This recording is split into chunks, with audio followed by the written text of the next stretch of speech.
Hello, welcome again to another lecture. This is a continuation of the last one. This is part 2.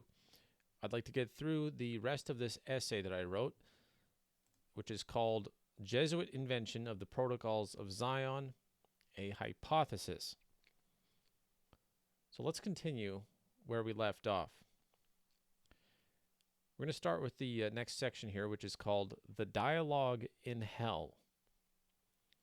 Certain key passages in the Protocols were stolen from an older book called The Dialogue in Hell between Machiavelli and Montesquieu, hereafter called The Dialogue in Hell, written by Maurice Joly in 1864 in France. This alone proves that the Protocols were a forgery at some level. I happen to own and cherish my copy of The Dialogue in Hell and consider it a work of true genius. If any book was worthy to be plagiarized by the Jesuits in order to sell their protocols to the nobles of Europe, it would be this one. The Dialogue in Hell comments on how a despot could tame and conquer a liberal democratic republic using public opinion and various schemes, despite the safeguards of a free press, constitution, representative Congress, and so on. Machiavelli, the advocate of the despot, and Montesquieu, the advocate of liberal society, debate how feasible this would be in the afterlife, and hence the book's title.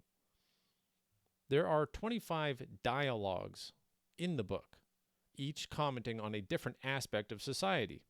This structure was borrowed by the Protocols, which present around the same number of protocols, which do not make sense as actual protocols in the text.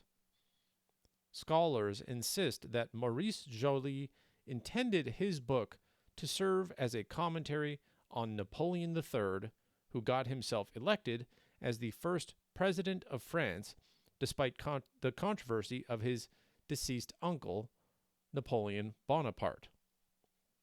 Eventually, Napoleon III resorted to every trick in the book to retain power despite the limiting laws of the French Republic.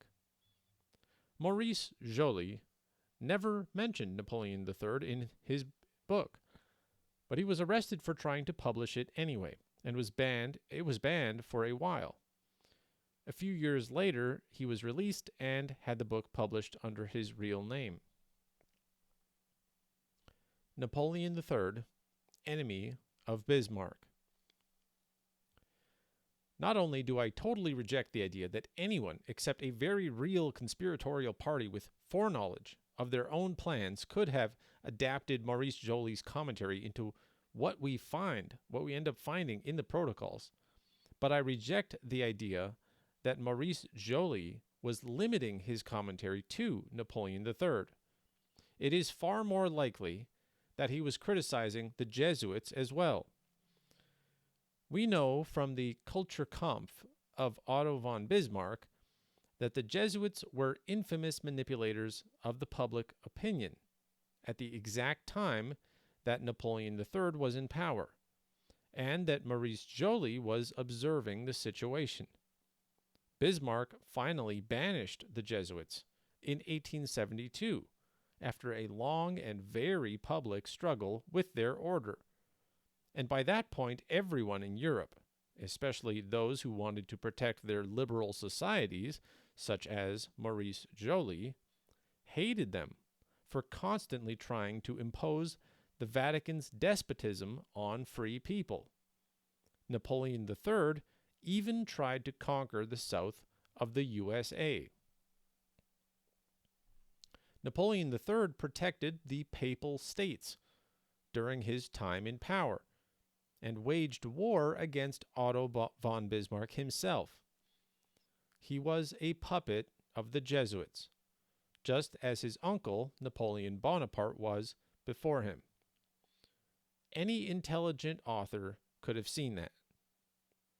For the character of Machiavelli to represent Rome would be appropriate, since both are Italian, while the French philosopher Montesquieu, represented the very liberalism that was so hated and accursed by the French Jesuit priest Abbe Baruel in his memoirs 100 years earlier. Remember that the Jacobins, Freemasons, Illuminati, and the Jews were all meant to scare French intellectuals away from accepting liberal society. But this conspiracy theory failed to be heeded, and Napoleon III was no doubt meant to be a reminder. His uncle, Napoleon Bonaparte, famously focused on the question of the Jews during his reign for no apparent reason, despite resistance by Jews and foreign leaders alike. He forced them to assimilate more closely into French society and adopt different names, and removed their special permissions related to usury. He himself convened their great Sanhedrin, reinforcing the Talmudic myth that there was a ruling body of 70 Jewish elders at all times in their history dictating their ways. This was very convenient for the Jesuits to make Jews a spectacle to the world and revive the idea of their alleged conspiracy. Their Sanhedrin was tasked with answering tricky questions regarding Jewish customs, and the Jewish leaders were encouraged to use their newly established order to decide future matters. Thus, the Jesuits indirectly created the prototype for the Zionist congresses later, and validated their own theories about their ability to make grand plans and govern themselves. A French newspaper published a message on behalf of Bonaparte, which read, "Bonaparte has published a proclamation in which he invites all the Jews of Asia and Africa to gather under his flag in order to re-establish the ancient Jerusalem. He has already given arms to a great number, and their battalions threaten Aleppo." The defeat of Bonaparte at Waterloo prevented this plan from coming into being, supposedly. Napoleon III was more obviously an ally of the Jesuits than the Jews, which is why Maurice Joly would have seen the connection clearly. Maurice Joly's Dialogue in Hell discusses many hypothetical scenarios in various levels of detail, making many comments on human nature and the comical ways in which politics play out. But it simply does not provide the bulk of the real-world insights we find in the protocols. Look at the subject headers discussed in Protocol number 10. You must read each sentence here as if it were points in a list. The outside appearances in the political. The genius of rascality. What is promised by a Masonic coup d'etat? Universal suffrage. Self-importance. Leaders of Masonry. The genius who is guide of Masonry.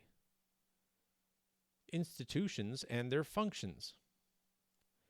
The poison of liberalism. Constitution, a school of party discords. Era of republics. Presidents, the puppets of Masonry. Responsibility of presidents. Panama part played by Chamber of Deputies and President. Masonry, the legislative force. New Republican Constitution. Transition to Masonic despotism. Moment for the proclamation of the Lord of all the world. Inoculation of diseases and other wiles of Masonry. I can assure you that Maurice Joly did not detail these things in the Dialogue in Hell. Thus, somebody with a much greater understanding of real-world conspiracy contributed the details which are still being realized and appreciated today. The Wandering Jew. The Dialogue in Hell supposedly borrowed several pages worth of ideas from another French liberal author, Eugene Sue. Although not the same book that Maurice Joly copied from, we can assume Maurice was aware of Eugene Sue's novel, The Wandering Jew. Despite the title, it has almost nothing to do with Jews at all, but instead is about an evil Jesuit named Rodin, who directs a vast conspiracy against an innocent family, using lies and trickery to try to prevent them from collecting their inheritance. Not only is this another example of a French author exposing the conspiratorial nature of Jesuits, but the title and plot go out of its way to contrive an interesting dynamic between Jesuits and Jews. In real life, the concept of the wandering Jew is an old European fable about a Jew who mocked Jesus on the cross and was cursed to wander until his return.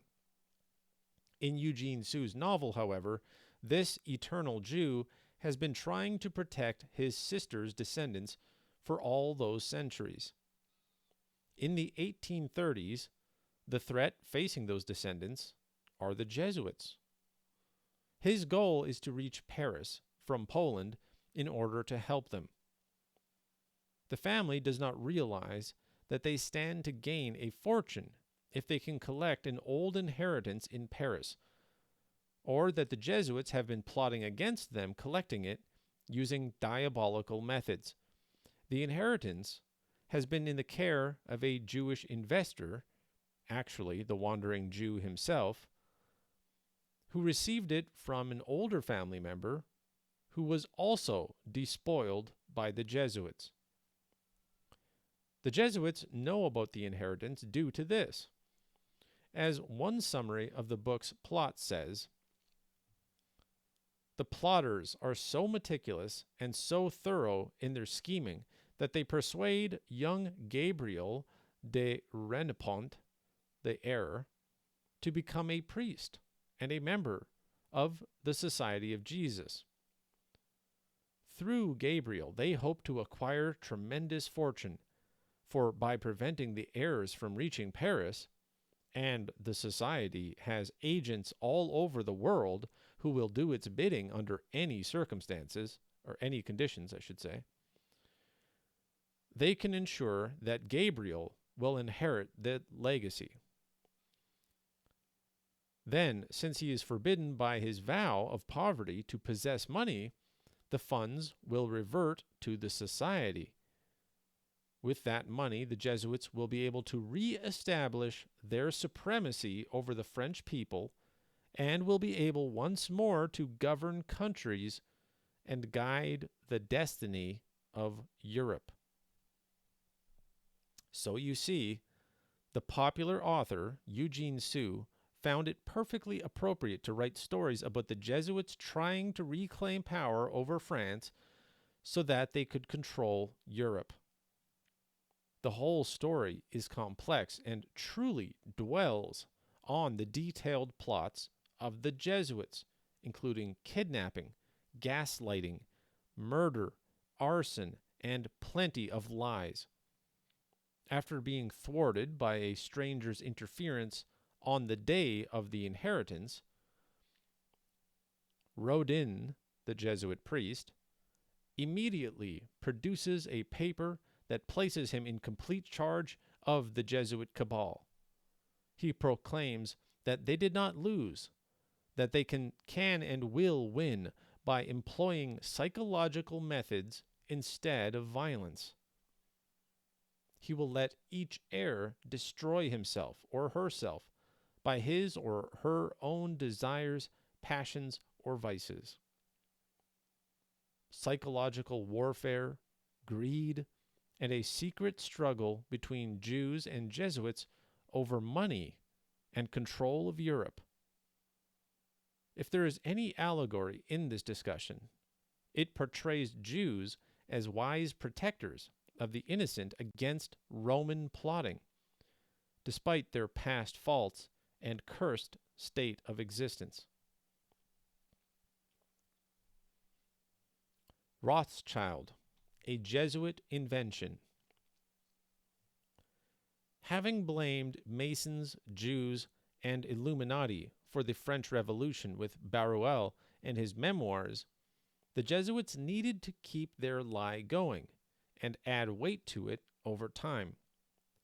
Bonaparte himself clearly represented this combination of dangers, generally called liberalism by Jesuits as a slur. Let's read an interesting summary of Napoleon Bonaparte's final days from History.com that will raise questions about whether he was really a great leader or a mere puppet, and work from there to the rise of the infamous Rothschild family. In 1812, thinking that Russia was plotting an alliance with England, Napoleon launched an invasion against the Russians that eventually ended with his troops retreating from Moscow and much of Europe uniting against him. In 1814, Napoleon's broken forces gave up, and Napoleon offered to step down in favor of his son. When this offer was rejected, he abdicated and was sent to Elba. In March 1815, he escaped his island exile and returned to Paris, where he regained supporters and reclaimed his emperor title, Napoleon I, in a period known as the 100 Days. However, in June 1815, he was defeated at the bloody Battle of Waterloo.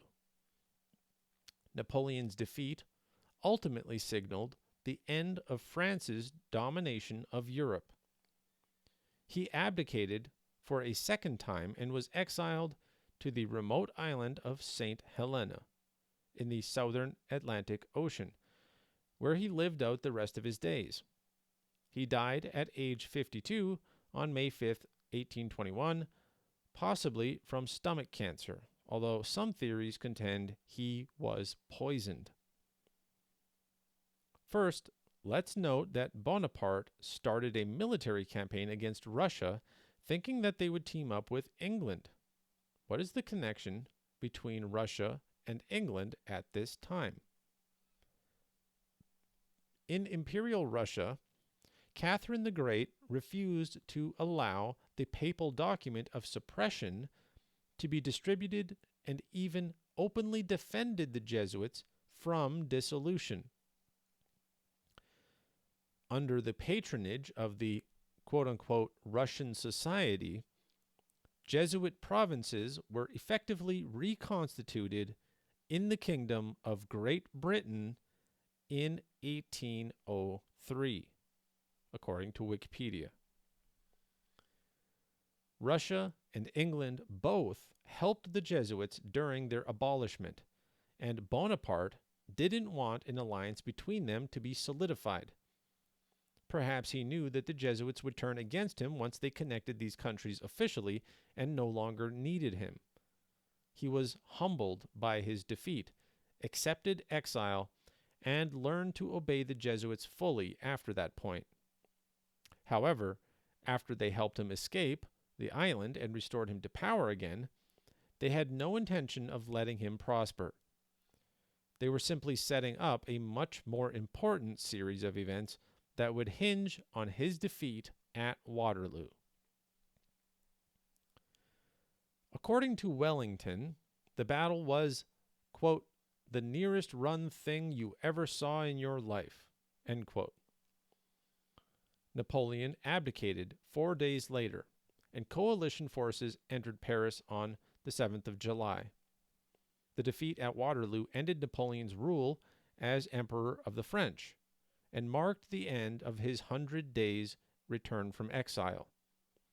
This ended the First French Empire and set a chronological milestone between serial European wars and decades of relative peace, often referred to as the Pax Britannica. Wikipedia.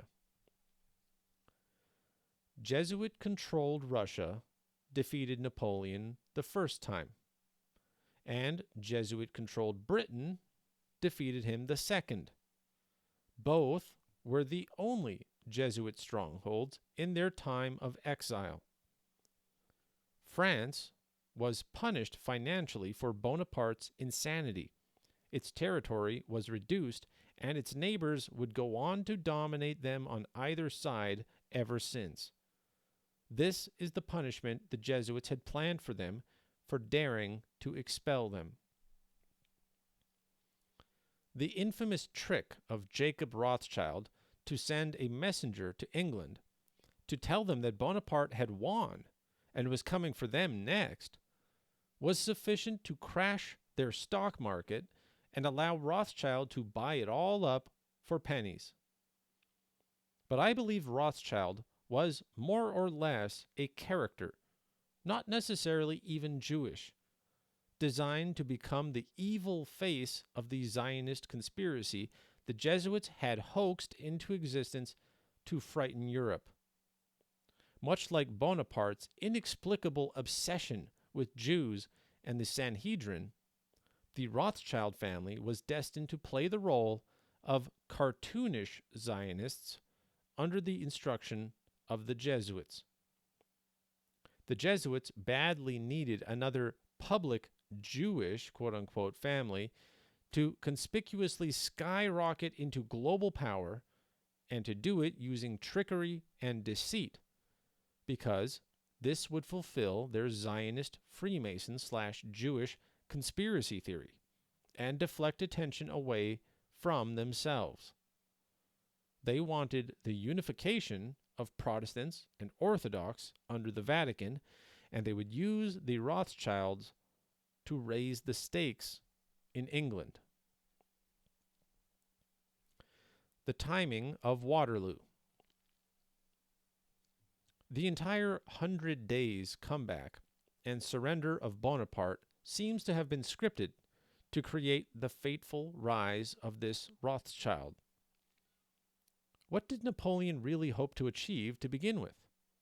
Scholars may sit astounded and analyze his mysterious mind, but such mysteries are better explained with the simple question of who benefits. Bonaparte punished the Catholic Church and ran amok with no plan to stabilize or run the country properly in the long term. Just endless conquest with unacceptable terms, like Hitler after him. Calling himself an emperor and pretending to have a chance of success against the whole world was an effective charade for hiding a myriad of other agendas. In the Jesuit script, he embodied the anarchy Baruel warned about, stirring up the senseless evil and attacking Christianity in the name of enlightenment. But in hindsight, the story lacks coherence. Let's remember the timing of the events. Thanks to the Russian Society, the Jesuits gained operational power in England in 1803, just 2 years after the London Stock Exchange was created.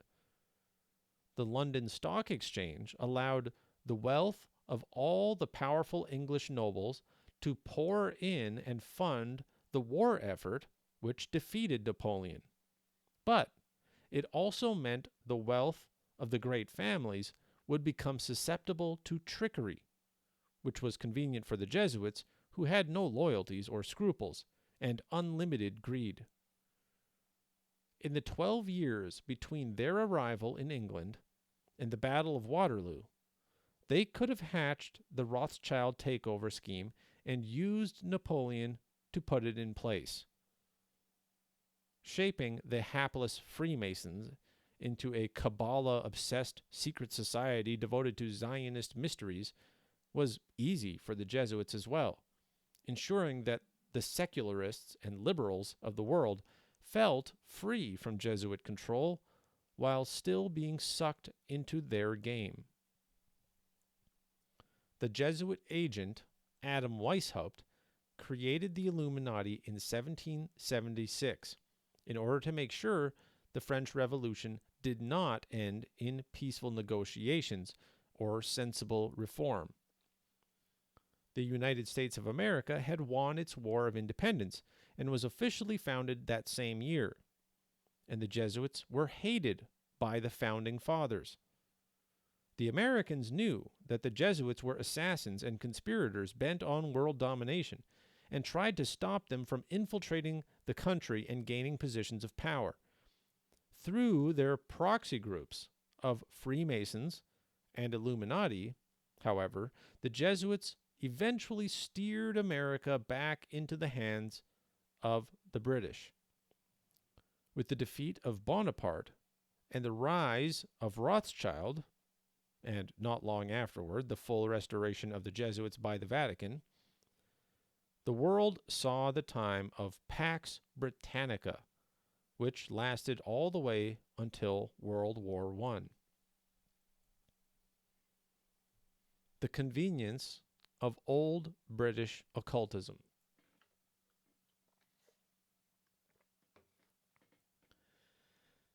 Despite losing America officially, England did not give up on American control.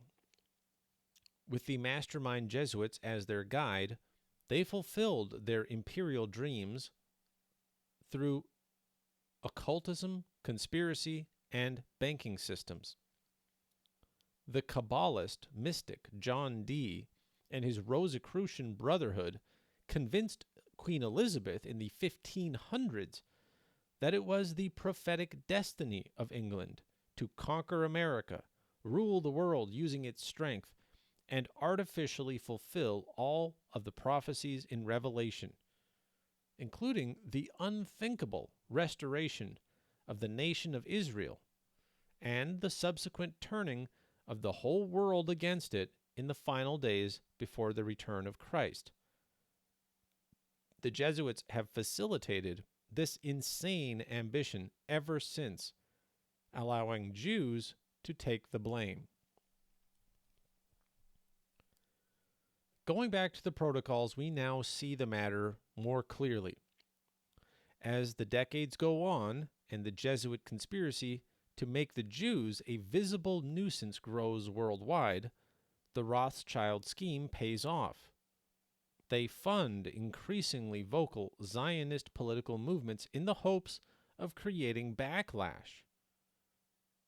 Pax Britannica ensures the Rothschild Jesuits have unlimited funds and no danger of exposure in the English-speaking world.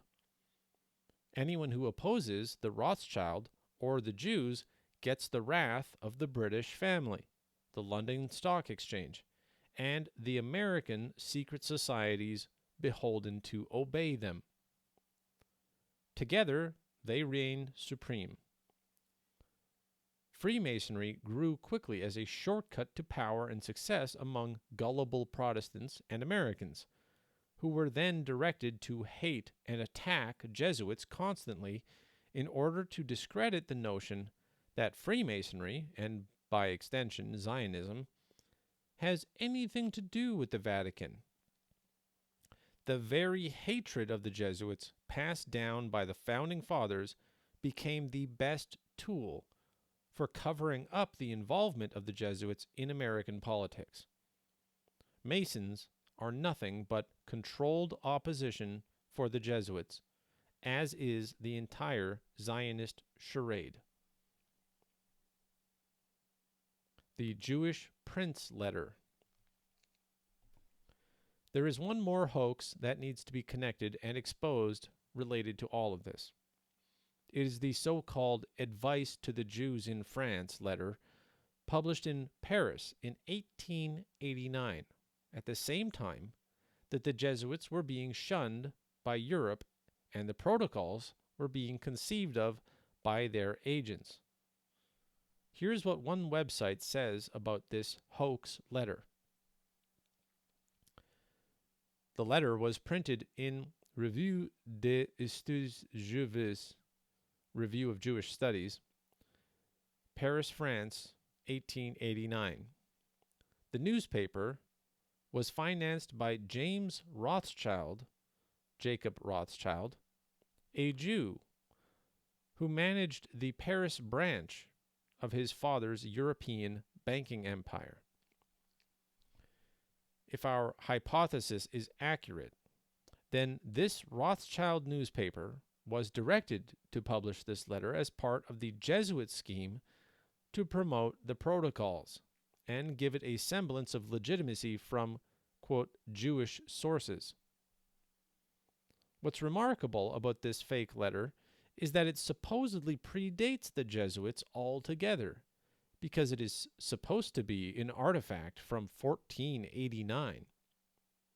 How awfully convenient, then, that it was only discovered and published in the exact time period that the Jesuits were under threat of extinction, and in the exact country where a Grand Sanhedrin was created by a crazed emperor shortly beforehand.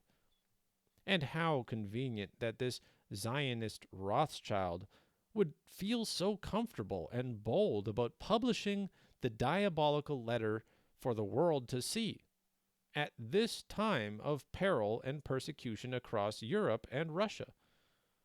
One would imagine that a prudent world conspiracy engineer would know better than to publicize a damning piece of evidence against them after the Jesuits had already called out their operation in France 100 years before.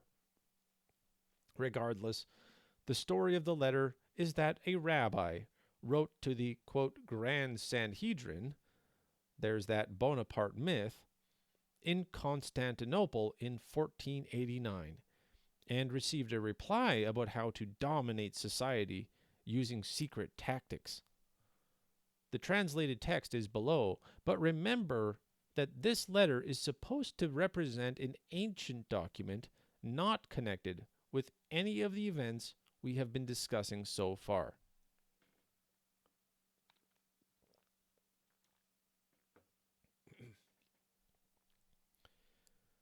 Dear beloved brethren in Moses, we have received your letter in which you tell us of the anxieties and misfortunes which you are enduring. We are pierced by as great pain to hear it as yourselves. The advice of the grand satraps and rabbis is the following. As for what you say, that the King of France obliges you to become Christians, do it, since you cannot do otherwise. But let the law of Moses be kept in your hearts. 1. As for what you say about the command to despoil you of your goods, make your sons merchants, that little by little they may despoil the Christians of theirs. 2. As for what you say about their making attempts on your lives, make your sons doctors and apothecaries, that they may take away Christians' lives.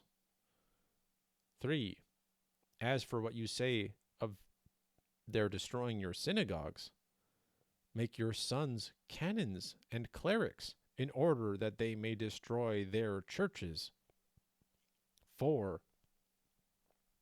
As for the many other vexations you complain of, arrange that your sons become advocates and lawyers, and see that they always mix themselves up with the affairs of state, in order that by putting Christians under the yoke, you may dominate the world and be avenged on them. Do not swerve from this order that we give you, because you will find by experience that, humiliated as you are, you will reach the actual of power. Signed, VSS VFF, Prince of the Jews, 21st November 1489. This letter, which only emerged in 1889 and has no grounding in historic reality, was published by a Rothschild-funded Jewish magazine in France shortly before the protocols became known. The very tactics described in this hoax letter are what the Jesuits had been doing constantly, and what they themselves would do in the guise of Jews from that point forward. They would impersonate Protestants in order to ruin their lives and govern over them, or take on the role of an atheist, philosopher, or scientist. They are masters of disguise and deception. This letter was meant as a smokescreen and a call to action, so that all persecution of, quote, Jews, real or impostor, would become fuel for the coming, quote, Jewish question they hoped to place at the center of the world. Conclusion. My hypothesis is that the Roman Catholic Church has invented and carried out a vast and unforgivable conspiracy against real Jews while blaming them for it. Their agents, provocateurs, propagandists, proxies, secret societies, and impostors have tried to control Jewish life and Jewish destiny since the 1770s, when their own order, was abolished for being too powerful and manipulative by the papacy itself. Their Illuminati, created by a Jesuit, has been used to subjugate the otherwise clueless fraternities of the Freemasons, turning them into Zionist cults. The eventual partnership with the English, their stock exchange, and their Rosicrucian New Age dreamers who pray for the Kabbalist prophecy to become reality has shaped our world since. In all of this, real Jews are the victims, as real Christians have always been the victims of the Roman beast system. Catholic and Orthodox countries persecuted Jews in the name of Christ in order to ensure that they would reject Protestants and all future Christian teachings. Meanwhile, Protestants are agitated to either become Zionist by false conservative politicians or liberal atheists, or hate Jews as the enemies of Christianity, and thus, with the Roman beast system, to defeat their common enemy. This false dichotomy is perhaps the greatest deception Satan has ever devised, played out across centuries and continents. It was Britain who escalated both world wars by getting involved in foreign matters, dragging in the Commonwealth nations of Canada, Australia, India, etc., and who roped in America as an ally during World War II with the scripted conflict of Hitler's threats and alliances. It was Britain that made sure to conquer Palestine and then inexplicably donate it to the United Nations, with no favor asked in return. Thus, Israel was created out of thin air, and the anti-Jewish factions howl and point at Rothschild as the culprit.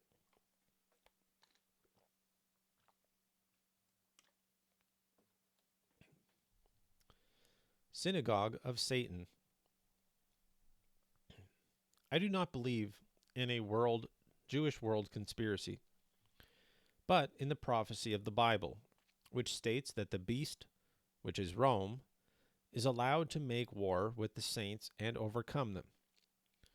It was given the throne of Satan and all of his authority, with Constantine the Great. With this wicked throne of spiritual power, it rules the nations and deceives the whole world. And what deception would there be if the Jews were running the world and openly bragged about it, as we are supposed to believe? The warnings of Jesus to the churches contain two exceedingly clear statements about this matter, and both point the finger away from Jews and directly toward impostors. I know thy works, and tribulation, and poverty, but thou art rich. And I know the blasphemy of them which say they are Jews, and are not, but are the synagogue of Satan. Revelation 2, verse 9. Behold, I will make them of the synagogue of Satan, which say they are Jews, and are not, but do lie. Behold, I will make them to come and worship before thy feet, and to know that I have loved thee. Revelation 3, verse 9. Yes, our Lord explicitly rules out Jews as the true conspirators. Rather, he warns us that there are impostors who claim to be Jews, and these are the ones behind the satanic agenda, scapegoating real Jews as the culprits in order to demonize them. Why do so few Christians believe this warning? The protocols are full of information that proves beyond a doubt that there is a conspiracy, and it has great plans for the free world. But aside from all the evidence provided in this document, we also have the true words of Jesus. The real blame belongs to a libelous, treacherous, satanic group of liars who blaspheme against God and slander the saints.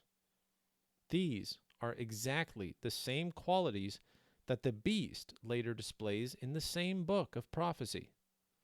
The Jesuits are the only candidates who fit the profile of this synagogue of Satan, in my hypothetical view. Now, just to remind you of the disclaimer, since this is part 2, I do not claim to be an expert on anything. As a lay researcher and Bible-believing Christian, I offer this hypothesis as a challenge to the biggest conspiracy theory against Jews that exists today. Namely, I hypothesize that the protocols of the meetings of the learned elders of Zion, hereafter called the Protocols, was created by the Jesuits as a means to deflect suspicion from their own conspiracy against Europe and North America from the late 1700s to our current day. It is a hypothesis only and could be wrong. Now, if you'd like to download this, you can go to wolfpox.com, and the link to the document will be right there on the front page. There you'll also find my email address. And I'm happy to discuss this. I hope you share this with anyone who you think would be interested. A lot of people are afraid to even look at the Protocols of Zion, but I love to read it because I'm not afraid of any of it. I'm not shocked by the idea that it's actually a Jewish conspiracy. It's been debunked so many different ways. We saw here, and you can look it up yourself, how it plagiarizes the dialogue in hell. That alone proves that it wasn't a real document written by Jews. You can look up the history. You can look up I lay out the logic right here about how the document itself doesn't make sense as a speech that would be given by actual Jews in some sort of meeting. The whole thing is nonsensical as a real document. So then we have to read it as a interesting document created as a forgery and ask who was in a position to benefit from it and to predict these things.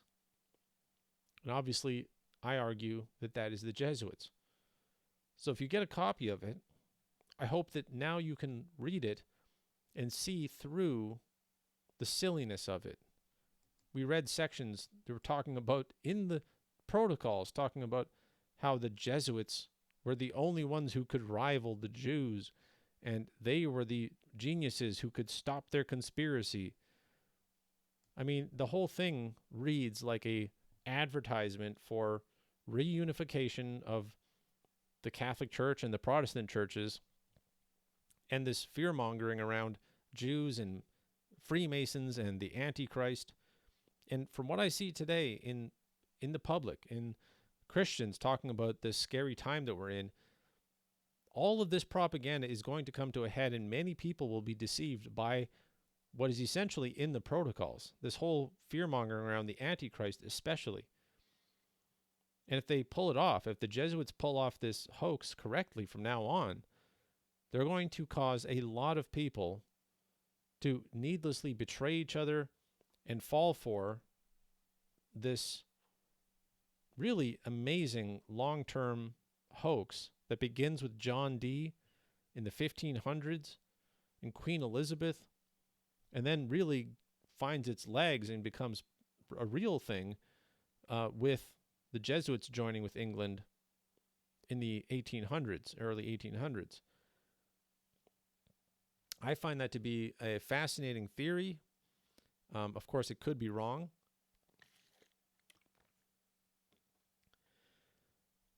But I propose it here. And I want to know what you guys think. I'm going to continue to think about this. I know some people do not like this theory of mine. They much prefer to just hate Jews. They much prefer to blame Freemasons. I know Catholics hate Masonry and Freemasons and believe, essentially, whether they know the protocols or not. I've heard them say these exact same things, blaming Freemasons, Jews, and the Illuminati for everything. And of course, they don't know their own history of the Jesuits and would never suspect the Jesuits of doing these things. Whereas I think it's the most likely candidate, as I said here. So that's it for now. Next time, we'll be discussing something else. Thank you for listening. This is the Not Done Yet podcast, if you're listening to the podcast. And the whole point is that we're not done yet. We're not finished questioning things. We're not finished interpreting things. As long as we have time, we should continue to question things, and that's what I'm doing. Thank you very much for listening.